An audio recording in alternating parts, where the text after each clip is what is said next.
अब देखो बेटा, मैंने आपको क्या बताया था, मैंने कहा था नया प्लांट अगर जाइगोट से बनाए और वहां पे साफ साफ एक लाइन में लिखी हुई है नो रिडक्शनल डिवीजन, मतलब जाइगोट में कोई रिडक्शन डिवीजन नहीं होगा, तो इसका मतलब कौन सा होगा, माइटोसिस। और माइटोसिस अगर होगा तो नया प्लांट जो बनेगा उसको बोलते हैं स्पोरोफाइटिक। तो बताओ वो कैसा सेल होंगे, डिप्लॉइड, सही है। और जब उसका जो स्पोरोफाइटिक बॉडी होती है उसमें क्या होता है, म्यूसिस, और नया स्पोर बनता है कौन सा, हैप्लॉइड। समझ गए, ये पूरा साइकिल चल रहा है। यहाँ पे मैंने ये कहा था स्पोरोफाइटिक नॉन फोटोसिंथेटिक होता है, इसीलिए वो डिपेंडेंट रहता है ऑन गैमेटोफाइटिक। मतलब गैमेटोफाइटिक कैसा है, फोटोसिंथेटिक है, और स्पोरोफाइटिक कैसा है, नॉन फोटोसिंथेटिक। इसका मतलब ये है स्पोरोफाइटिक डिपेंडेंट ऑन, ये बताओ आपको ब्रायोफाइटिक कहानी क्लियर होगी।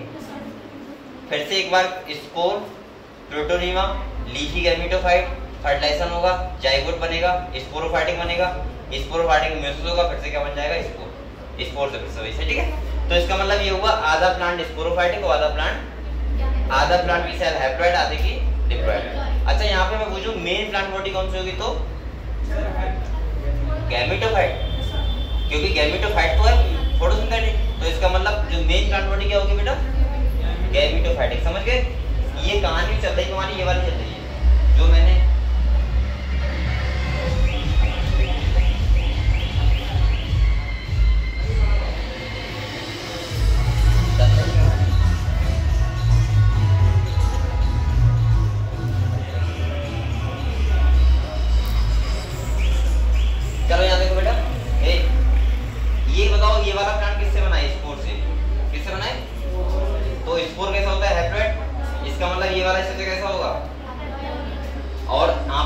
मेल और फीमेल से जब जाइगोट बन के ये वाला स्टेज बना तो इसका मतलब ये कैसा होगा, समझ गए। तो ये स्पोरोफाइटिक है। अब यहाँ पे क्या होगा, म्यूसिस, सेल डिवीजन तो आपको थोड़ा बहुत आता है, नहीं आता तो बाद में सीख लेना। ये स्पोर बनेगा और ये कैसा होगा, हैप्लॉइड, फिर से जरूर कर जाएगा, ये चलता है सेकंड। अगर आपको ये समझ में आया तो ये बताओ ये कैसा है, फोटोसिंथेटिक है, कैसा है बेटा। तो इसका मतलब ये बताओ मुझे, अगर ये फोटोसिंथेटिक है तो ये मेन प्लांट बॉडी नहीं क्या, इसे बोलते हैं डोमिनेंसी फेज, जो डोमिनेंस शो कर रहा है। और आप लोग ऐसे बोल सकते हो यहाँ स्पोरोफाइटिक डिपेंडेंट ऑन, क्योंकि ये वाला कैसा है, नॉन फोटोसिंथेटिक, कैसा है, समझ गए बात। अब यही मैं समझा रहा हूँ टेरिडोफाइट, ध्यान समझना, फंस जाएगा दिमाग में, ठीक आ जाओ। ये देखो आप लोग दिमाग में फंसने की, थोड़ा दिमाग को थोड़ा सा करते यहाँ कंसंट्रेट किया करो, ठीक है, तो समझ आएगा। हाँ कौन क्या हो रहा है, वीडियो नहीं, अरे तुम पढ़ो, सही है, कोई बात नहीं, ऐसा कोई एक्शन नहीं होगा, अगर लेट भी जाएगी तो कुछ ज्यादा वो हो जाएगा। इधर देखो बेटा, यहाँ देखो, अब यहाँ पे आपको समझा रहा हूँ, सुनो, यहाँ मैं समझा रहा हूँ टेरिडोफाइट में क्या डिफरेंस है, यही समझ लो, ठीक है। फिर हम लोग देखो यहाँ पे, जो यहाँ पे ये बना है, ये लीफी बोवानी बनता है टेरिडोफाइट में, वहां बनता है पिरोथैलस, क्या बनता है बताया था, और पिरोथैलस के ऊपर एक प्लांट बनता है जो होता है स्पोरोफाइटिक, कैसा होता है, और वहां पे स्पोरोफाइटिक जो होगा वो होगा फोटोसिंथेटिक। इसका मतलब वहां पे जो मेन प्लांट बॉडी होगी वो कौन सी होगी, स्पोरोफाइटिक, ना कि दूसरा। वहां पे क्या स्पोरोफाइट डिपेंड रहेगा गैमेटोफाइटिक पर, नहीं, वहां मैं लिखवा रहा था स्पोरोफाइट नॉट डिपेंडेंट ऑन, बस ये डिफरेंस लेफ्ट साइड, समझ गए, बाकी सब कुछ सेम है। दूसरा, हाँ ठीक है, दूसरा क्या है, मेन प्लांट बॉडी यहाँ, वहां स्पोरोफाइटिक, यहाँ कौन सी है, गैमेटोफाइटिक। यहाँ gametophytic, sporophytic dependent on gametophytic, वहां नहीं है, सही है। वो ट्रू प्लांट है, ये कैसे हैं, यहाँ root like, stem like, leaf like, खाली स्ट्रक्चर हमें देखने को मिलते हैं, होते नहीं है, ठीक है। और दूसरा मैं बोल सकता हूँ बेटा यहाँ पे, अब तीसरा काम आपका अगर समझ गए आप लोग, ब्रायोफाइट एंडोफाइट डिफरेंस समझ गए, क्लियर हुआ। और दूसरा आपको जो मेन ध्यान रखना है वो ध्यान रखना है बेटा, अगर आप ध्यान रखोगे तो ब्रायोफाइट के दो क्लास में डिवाइड किया, लिवर बर्ड और मोसिस। मैंने कहा था दो बातें ध्यान रखना बस, खाली क्वेश्चन आएगा यही ख्याल रहेगा। यहाँ देखो ये क्या है बताओ, लिवर बर्ड, और ये क्या है। अगर आप लोग एक काम किया करो, आप लोग इनके थोड़े से स्ट्रक्चर माइंड में रखा करो, ये तरीका यही बहुत अच्छा होता है। जैसे आप लोग क्वेश्चन कर रहे हो, आप लोग कतई भूल गए, लिवर बर्ड का डायग्राम था, पता नहीं कैसा था, तो आपको थोड़ा क्वेश्चन करने में क्या होगी, प्रॉब्लम होगी। एक आपको ध्यान आ जाए अरे लिवर का डायग्राम वैसा था, तो क्वेश्चन जल्दी समझ आता है। अब आप लोग ध्यान कैसे रखना है, इसका लिवर वर्ड का स्ट्रक्चर लीवर जैसा नहीं है, लीवर कैसा ऐसे लीवर होता है, ऐसा होता है लीवर ऐसे टाइप का। अरे लीवर नहीं देखा आपने, देखा नहीं होगा, डायग्राम देखा होगा, ऐसा होता है ना, ऐसे बनाते हैं, ऐसे बनाते हैं, तो ऐसे मान के लीवर ऐसे स्ट्रक्चर है, ठीक है। और मोसेस मान लो रबलेट वाला, ध्यान रहेगा आपको। अब इतना ज्यादा ध्यान रखना ही पड़ेगा इस बात को। दोनों में डिफरेंस क्या है, ये लिवर वर्ड और ये क्या है मोसेस। अब डिफरेंस क्या है वो समझो बेटा। यहाँ देखो पहला डिफरेंस जो मैंने बताया था वो बताया था आप लोगों को कि इधर देखो बेटा, बोलो मत, ये क्या है लिवर वर्ड और ये क्या है मोसेस। अब आपको पहला डिफरेंस क्या ध्यान रखना है, यहाँ देखो गैमा कप है, ये होता है एसेक्सुअल बर्ड। क्या होती है बेटा, एसेक्सुअल बर्ड। आप लोग बताओ वो क्या यहाँ है, नहीं है ना, पहला डिफरेंस हो गया सबसे इंपॉर्टेंट। ये क्वेश्चन नीट में आ चुका है सोचो, और उसने खाली पता क्या पूछा था कि गैमा कप किस में प्रेजेंट होता है, ऑप्शन में लिखा था liver bird, Moses, pteridophyte, gymnosperm, ऐसे ऑप्शन थे। साफ साफ एक कतई 1% दिमाग लगाने की जरूरत नहीं, साफ साफ लगा देते लिवर बर्ड। ऐसे क्वेश्चन आते हैं नीट में। अगर आपको इतनी गहराई से पढ़ाता हूँ ना, उतनी गहराई से आप लोग खाली दिमाग में ही रखो वाली बस, तो मैं 100% कह रहा हूँ कि आप लोग 80-75 क्वेश्चन तो ऐसे कर दोगे। हाँ हो सकता है 10 क्वेश्चन में आपको दिमाग लगाना पड़ेगा, होता है। तो आप लोग इसीलिए मैं कहता हूँ बार बार आप लोग ज्यादा कठिन क्वेश्चन मत लगाओ कि बहुत ज्यादा लेंथी क्वेश्चन ये बनाया है। बेटा होता क्या है मैं आपको थोड़ा बता दूं, यूट्यूब वगैरह पता क्या होता है, एक कॉम्पिटिशन चलता है कि अरे अगर पीडब्ल्यू वाला इतना पढ़ा रहा है तो दूसरा बच्चा कह रहा है अरे मैं तो उससे डबल पढ़ाऊंगा बच्चों को। वो भूल जाते हैं कि बच्चे सीख भी पा रहे हैं तो नहीं सीख पा रहे हैं, उन्हें खाली पढ़ाने से मतलब है। अगर मैं एक चैप्टर की पीएचडी करवा दूं आप लोगों को, मेरे पास भी पीएचडी का पूरा रखा हुआ है, क्योंकि मैंने तैयारी तब की थी जब के गुप्ता में पढ़ाया था। के गुप्ता का नोट्स आप नहीं समझ सकते कौन से थे, पूरा बायोलॉजी खत्म कर देते हो।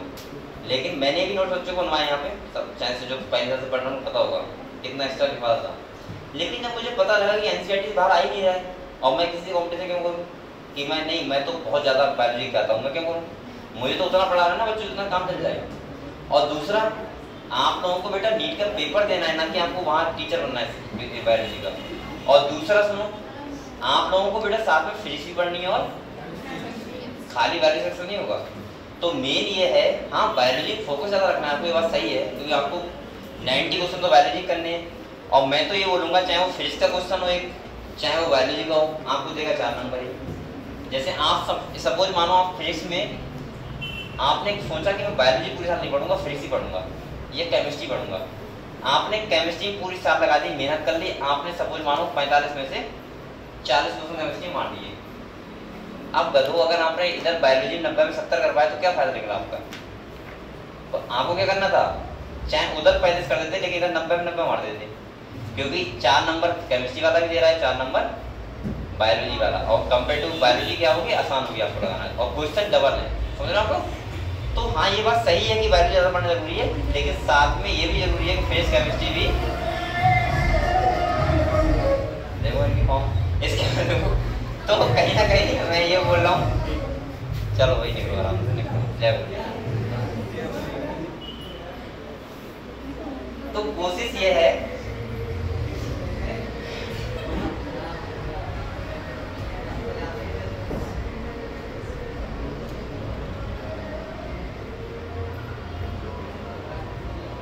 चलो देखो, दूसरा मैं ऐसे बोल सकता हूँ कि आप लोगों को तो भाई 4 नंबर बायोलॉजी वाला मिलेगा, फिजिक्स वाला, केमिस्ट्री वाला भी, तो आप तो कोशिश ये करो कि जहाँ भी जो आसान पढ़ रहा है उससे ज़्यादा पढ़ें।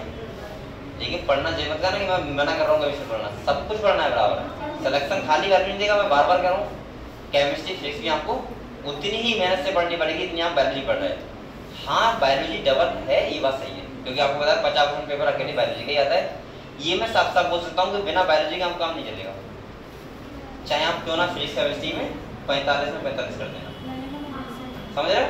क्योंकि बायोलॉजी को तो आपको कंपेयर टू ये कर सकते हो कि बायोलॉजी 90 में मार दो, फिजिक्स केमिस्ट्री में 10% कम मारो, कोई दिक्कत नहीं, ठीक है। चलो अगली बात है बेटा, यहाँ बताओ पहला समझ गए आप लोग क्या होता है गैमा कप, इसके बाद होता है इसके पास दूसरा मैंने इंपॉर्टेंट बताया था, वो बताया था जो स्पोरोफाइटिक स्टेज होती है वो मोसिस की मोर इलेबोरेट होती है कंपेयर टू लिवर बर्ड, क्योंकि लिवर बर्ड पता है कौन सी, ये वाली है खाली बस ये वाली, और इसमें देखो कितना है, ज्यादा बड़ी है, और तीसरा मैं डिफरेंस बताया था ये कि इसके पास मेल और फीमेल सेल अलग हो सकते हैं, क्योंकि ये वाला देखो क्या है, फीमेल, ये कौन सा है, मैंने कैसे समझाना, ये डायग्राम देखिए, यहाँ क्या लिखा है आर्चिगोनियम, यहाँ क्या लिखा है, समझ गए? तो इसका मतलब मेल फीमेल यहाँ अलग है, लेकिन यहाँ क्या होते हैं सेम। ये तीन डिफरेंस है, बस बात ना, क्वेश्चन होती है डिफरेंस क्वेश्चन दे सकता है। क्लियर हुआ? ये बताओ ग्राफ क्लियर हो गया सबको? बताओ एक बार नहीं पढ़ लो, कोई डाउट हो उसके?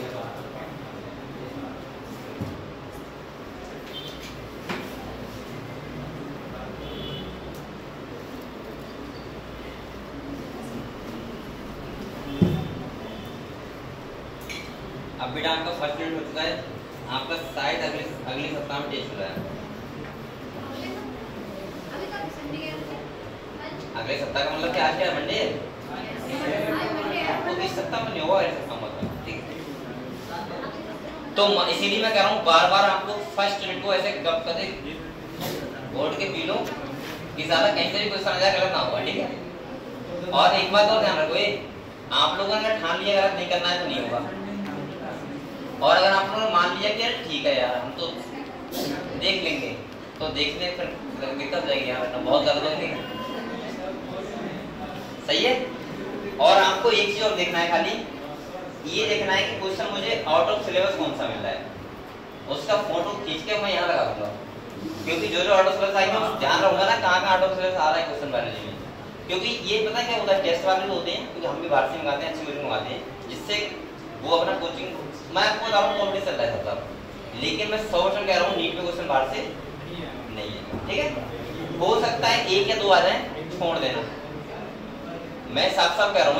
सुनो एक बार और सुनो मेरी बेटा, सुन लो, मान लो आपका 90 में 88 क्वेश्चन आ गए किताब से, 2 क्वेश्चन कहाँ से आ गए, तो इतना क्या टेंशन लेना, 2 क्वेश्चन छोड़ दो। अब आप उस 2 क्वेश्चन करने के लिए अगर इतनी मोटी बायोलॉजी आपको इतना पढ़ना पड़ेगा, क्यों पढ़ोगे?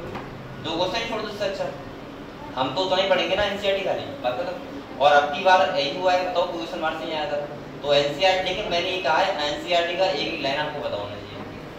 एनसीईआरटी ने अभी पूछ रहा था, वो साइंटिस्ट का नाम था मेरा, तो समरी का था, ठीक है? तो वहाँ पे चलो ग्राफाइट पढ़ो बेटा, पोटैटो पढ़ लेते हैं इस बार चैप्टर का। और आप लोग लिख के याद क्या करो, लिख के, सही है, ज्यादा अच्छा रहेगा। कोई बच्चे कह रहे हैं हम तो पढ़ेंगे नहीं, तो क्या बोलना कितना भी कहो।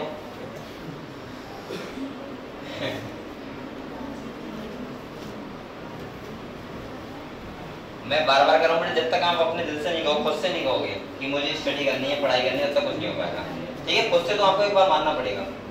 टीचर भाई, कोई भी टीचर के पेरेंट्स भी नहीं समझा पाएंगे आपको, अगर नहीं पढ़ना है तो। आप देखा नहीं बहुत बच्चे ऐसे होते हैं टीचर सामने, पेरेंट्स सामने ऐसे कॉपी खोल लिया और उसके बाद कॉपी के आड़ में टुक टुक टुक टुक टुक लगा पड़े ऐसे,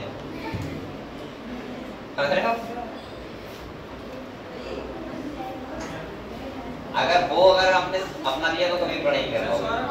हाँ बताओ क्या? हाँ वो कैसा होता है क्या? क्या है?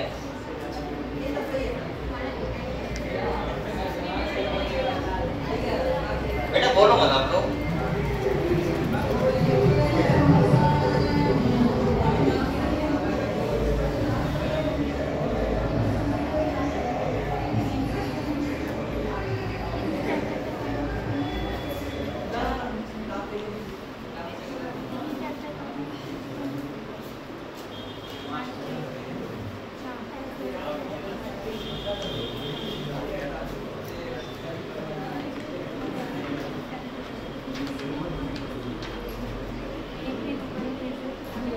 तो आप लोग इधर खूब ड्रोन उड़ रहे हैं ना, सबके ड्रोन उड़ रहे हैं, ठीक है? मतलब मैं जो बेचैन है वो सभी एक आदमी नहीं है, सभी हैं, ठीक है? चलो कोई बात नहीं, लेकिन आप लोग उससे बचना, ये ड्रोन से मतलब नहीं कि मैं चोरों देख रहा, ठीक है? क्योंकि ये टाइम ऐसा होता है ना, इस टाइम पे चोर एक्टिव रहते हैं थोड़ा सा। आपको पता होगा सर, गैरमीट्स होते हैं। गैरमीट्स का मतलब होता है जैसे मेल गैरमीट और फीमेल गैरमीट होता है, ठीक है? जैसे गैरमीट को हिंदी में बोलते हैं युग्मक, जैसे हमारा स्तंभ होता है वो क्या है? गैरमीट, नहीं? ए बेटा, ये तो आपको पता होगा कि इस टाइम पे जो ज्यादा एक्टिव रहते हैं ना, इन्हें क्या बोलते हैं? चौमास बोलते हैं। तो वही बात है, तो हंसा रहना है, तो इसलिए क्या डरना, थोड़ा चलते रहो, क्या दिक्कत है? तेज चल रहा है उनका। लेकिन हम लोग इतने एक्टिव होगा, इतनी लाइट लगानी है ना लोगों ने, अपने गेट पे लाइट अलग, सही है? लाइट जितनी होंगी तो राउंड दिख जाएंगे तो बहुत बढ़िया। फिर क्या दिक्कत है बेटा? ये आप बोल लगे हो, ये बताओ ब्रैकेट समझ गए? चलो आते हैं किस पे, टेरिडोफाइट। इधर देखो बेटा, यहाँ देखो बेटा, अब बोलो मत कोई भी, मैं टाइम कर दूंगा, रुक जाओगी।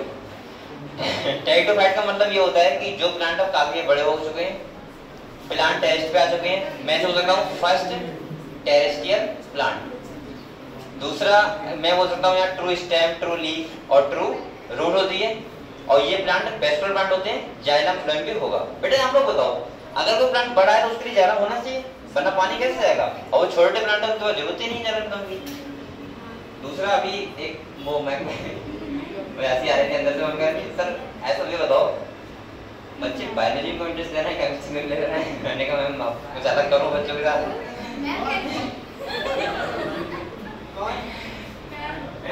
कह रहे थे कि ये बताओ आपके सब्जेक्ट में इंटरेस्ट क्यों लेते हैं बच्चे?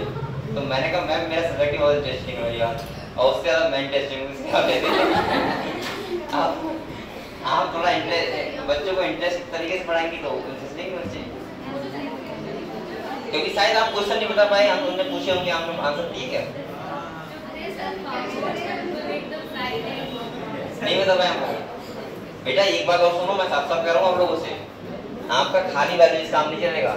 अगर आपको टीचर बनना है तो ही बायोलॉजी ध्यान दो खाली, अगर आपको डॉक्टर बनना है तो आपको फिजिक्स पढ़नी पड़ेगी और केमिस्ट्री। हाँ बताओ,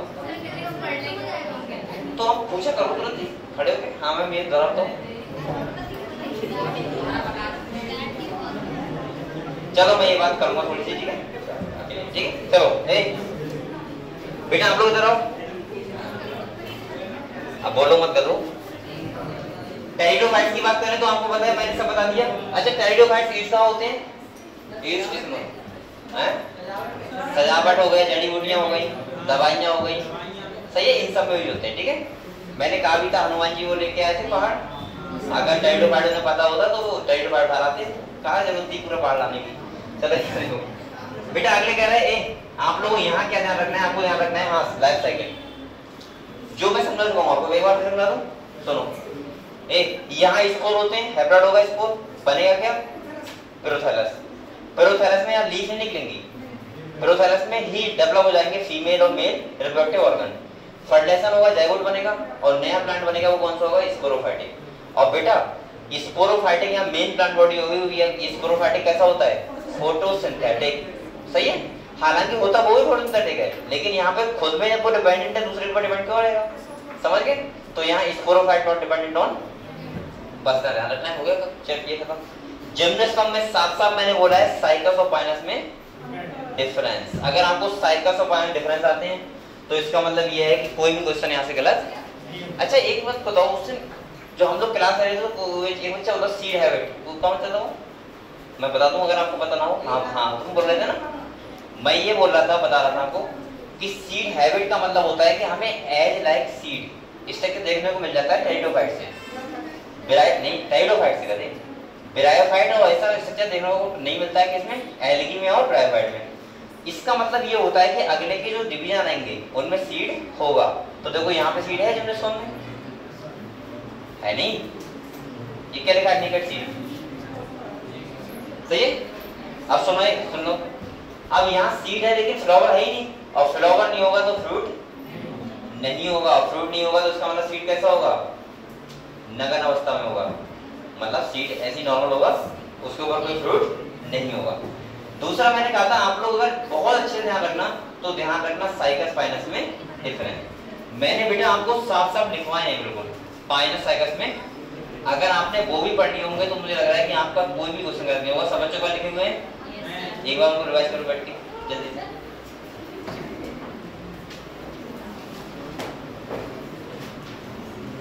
आप इतना पढ़ने के बाद आप लोग आज घर प्लांट किंगडम लगाओ, क्वेश्चन आराम करेंगे आप।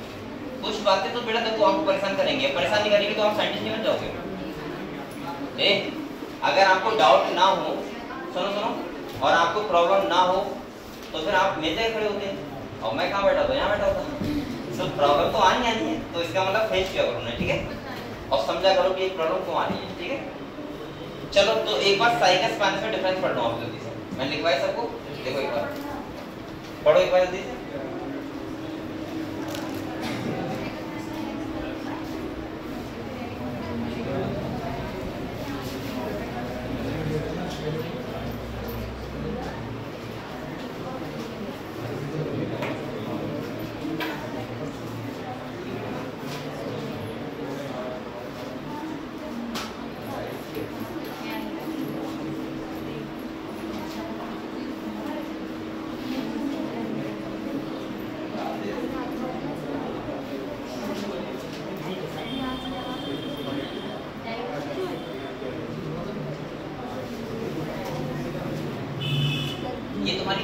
हाथ में लगा हुआ है, कब तक रहेगा ऐसा?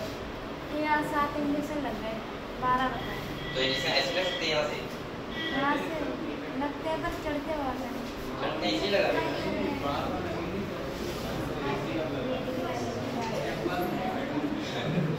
क्योंकि इससे तो बहुत प्रॉब्लम होती होगी भाई, यहाँ लगा होना है कितनी बड़ी बात है। अगर दुख जाए जरा सा कहीं हाथ लग जाए कितनी बड़ी प्रॉब्लम होगी। और उस अवस्था में कोचिंग आने की कितनी बड़ी बात, सोचो सीखो करो कुछ सीखो। मतलब मैं ये कहता हूँ कि बेटा बोलो मत, पढ़ने में ना पढ़ने में अलग डिफरेंस है, लेकिन एक संघर्ष करना अलग चीज है। आप पहले को पूरा किया, ठीक है।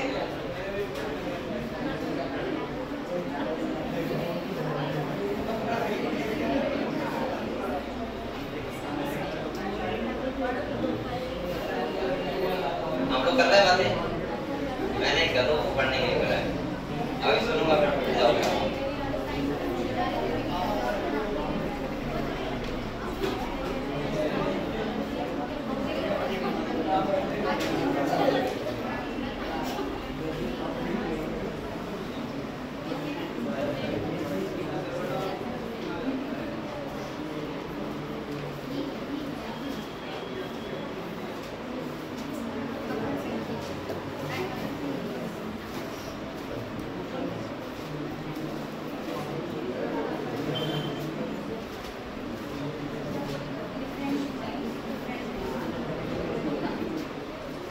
पढ़ लिए, याद हो गए।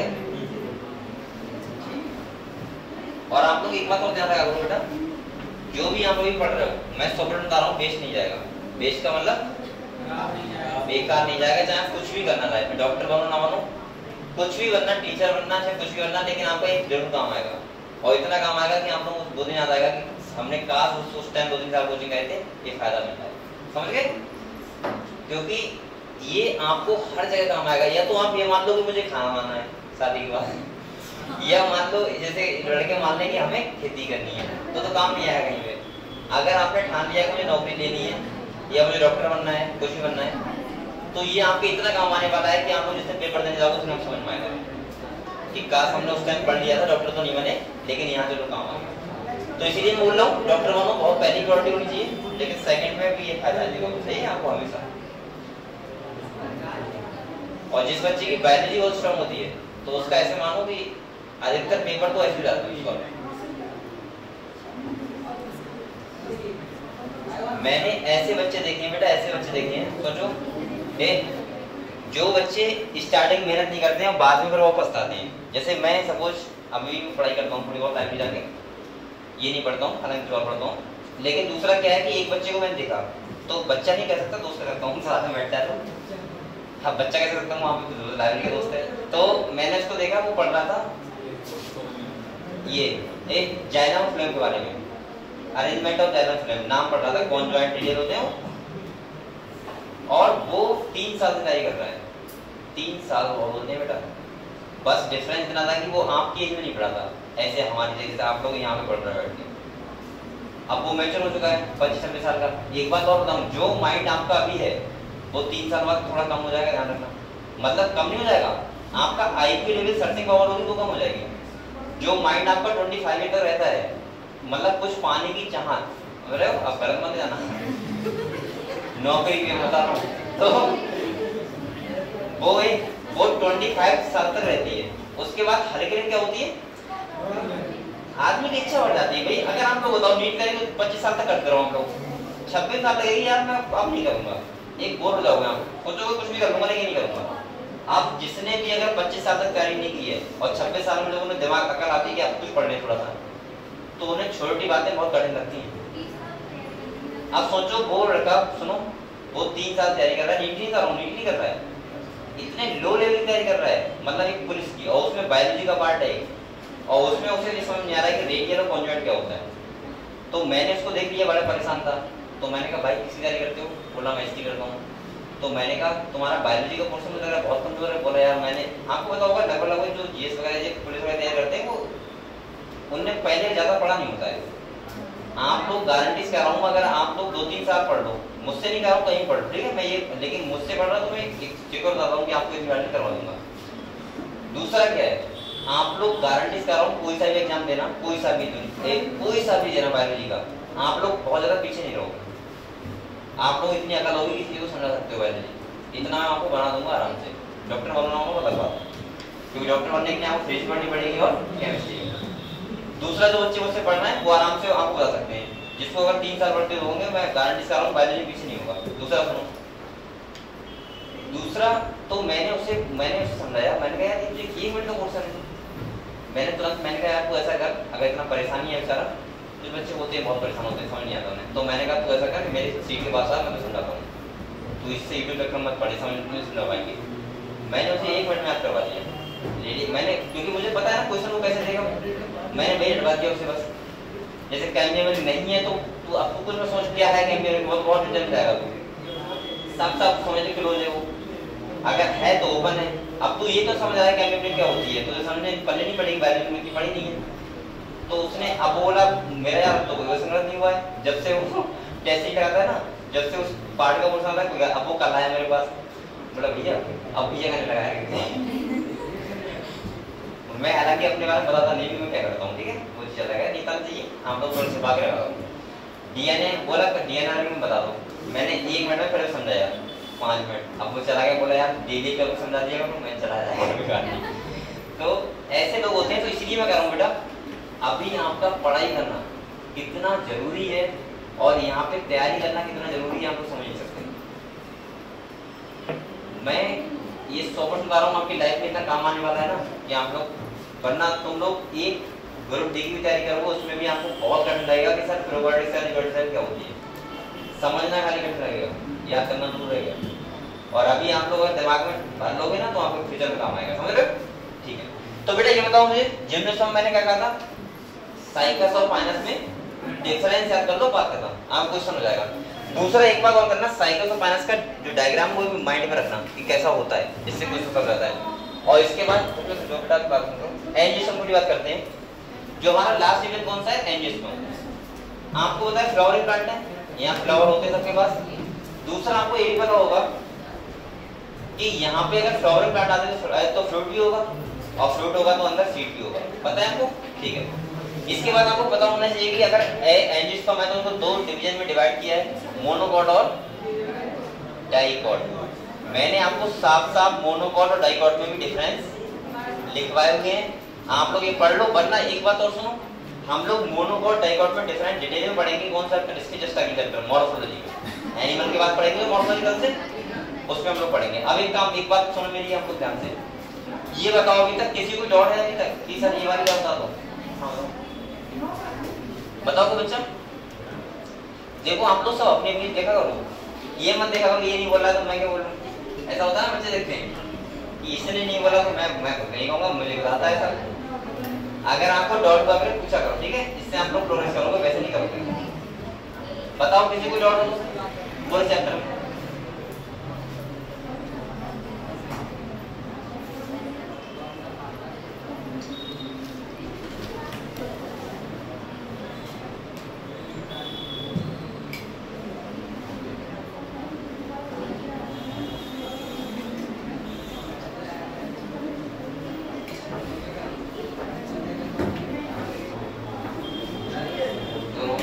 दूसरा सुनो, आपको करना क्या है, करना क्या है पहले अब सुनो, आप लोग कोशिश कर सकते हो आज फिर से पढ़ना प्लान करो घर जाके, और बेटा एक बार इसके फिर से क्वेश्चन लगाना, ठीक है। और आज जो मैं क्लास दूंगा उसमें एनिमल क्वेश्चन करवाऊंगा मेरी है शायद, आज मंडे है ना, क्या बेटा ठीक, इधर सुनो एक, और मैं आपसे कहूंगा कि 6 दिन तक आप अगले आप लोग फर्स्ट यूनिट क्वेश्चन लगाओ, लगातार पढ़ो लगाओ सही, हिंदी पढ़ो हिंदी लगाओ, जैसे आपको इच्छा हो वैसे लगाओ। जो डाउट हो सुन लो पहले, जो डाउट हो मुझे बता सकता है पर्सनल, और दूसरा जैसे कुछ डाउट ऐसे होते हैं मुझे लगता है बच्चों को बताना चाहिए, जैसे कुछ ऐसे डाउट होते हैं, कुछ ऐसे होते हैं कि आप लोग ये पूछो कल को, ये क्वेश्चन मुझे भेज दो और लिख दो उस पे कि सर जो न्यूमेरिकल टैक्सोनॉमी किस बेस पे थी।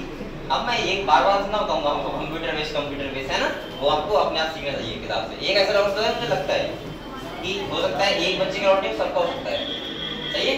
तो आप लोग जो डाउट वगैरह मुझे व्हाट्सएप कर दिया करो, मैं यहाँ आकर बता दिया करूँगा आपको। लेकिन दूसरा सुनो, कोर्स किया करो इंग्लिश में भेजो, ठीक है, हिंदी मुझे प्रॉब्लम होती है तो लेकिन हिंदी भेज सकते हो, ऐसा कुछ नहीं है कि आप लोग सोचो हिंदी में गुनाह करना है भेज के, ऐसा कुछ नहीं है।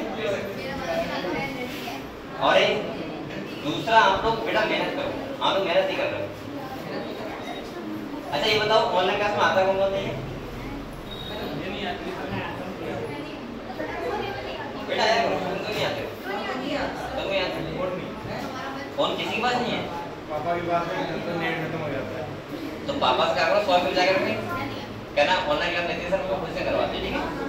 और व्हाट्सएप नंबर जो तुम्हारे पास हो वो ऐड करवा दिया लिंक है, तुम ऐसा करना, मुझे मैसेज करना पर्सनल, मैं तुम्हारे पर्सनल लिंक भेजूंगा, ठीक है।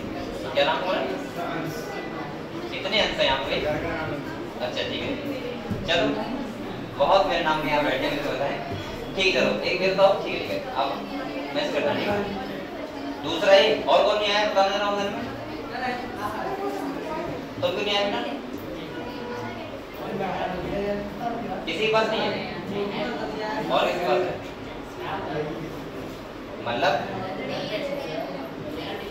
अरे प्रॉब्लम दोस्त नहीं किसी का 8:30 तुम्हारा बेटा क्या नहीं है, हाँ तुम बताओ तुम्हारा कैसे टाइमिंग में रहती 8:30 साल तो वो आप थोड़ा सा मैनेज किया करो। अब मैं कोई रोबोट तो हूँ नहीं कि वहाँ जाकर चिपक जाऊंगा, वहाँ 8:30 बजे अब आ जाओ। अब मैं थोड़ा बिजी होता हूँ, कहीं पे बात कर रहा होता हूँ, कुछ भी कर रहा होता हूँ, तो मैं थोड़ा लेट कर देता हूँ, सही है। तो ऐसा 8:40 से मैनेज किया करो, ऐसा कुछ नहीं 8:10 कभी भी लॉक हो सकता है, कहीं मैं बाहर फंस जाता हूँ तो फिर आने में प्रॉब्लम होती है, टाइम लगता है। चलो भाई और बताओ कौन नहीं आ रहा है, तुम्हारा प्रॉब्लम क्या है, सेम प्रॉब्लम ठीक ठीक। और बताना बेटा कौन नहीं आया, ये नहीं आ रही है, क्यों नहीं आ रही है बेटा, आया करो देखो कुछ मिनट है। हो सकता है आप लोग ये माना हो कि हमारा आधा घंटा बर्बाद नहीं हो गया, क्या बताओ, लेकिन कम से कम इतना तो है कि मुझे तो एक एनर्जी मिलेगी पॉजिटिव कि इतने बच्चे आ रहे हैं। तुम आई तुम आ रही हो, हाँ आती हो, और सब आते हैं,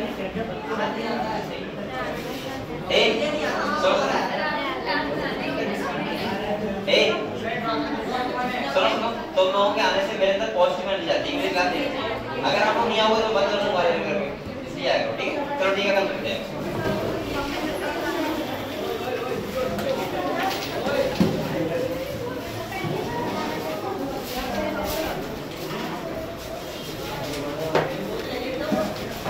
शाम को हो जाता हूँ।